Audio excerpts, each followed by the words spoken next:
Hey, welcome to Super Social Club. I'm Jeremy. Today, the Yamazaki 12-year-old. Not available where I live, unfortunately, so I do what I do with every whiskey. I buy it in the States, $120 for this one.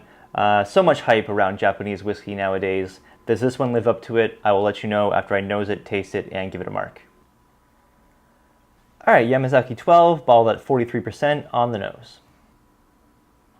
So right away, just really nice kind of fruit notes here. You get pears, you get honeydew, lovely honey note as well.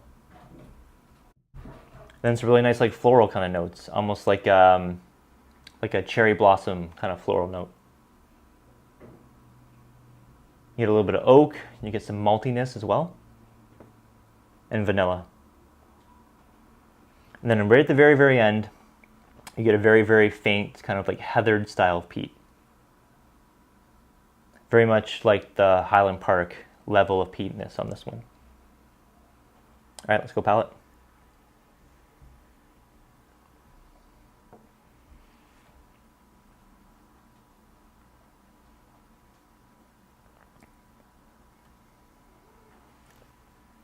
So good.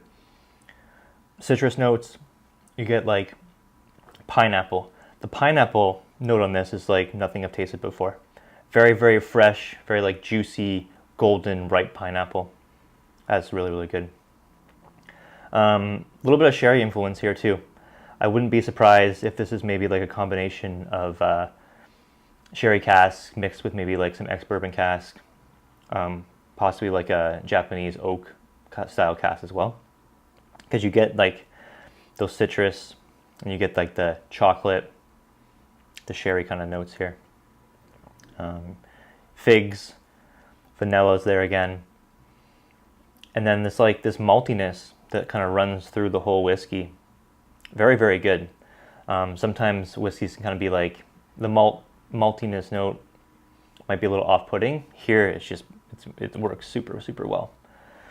Finish, nice, long, very viscous. Again, these Japanese whiskeys, you get really good viscosity out of a low ABV, 43%. Really good viscosity. You kind of fool someone. And then on the finish again, you get that nice like heathered peat. Very similar to Highland Park, like I said before. If you watched my whiskey for beginners, I do the Highland Park 18 in there, and I mentioned how this one is a really good go-to whiskey because that style is very similar.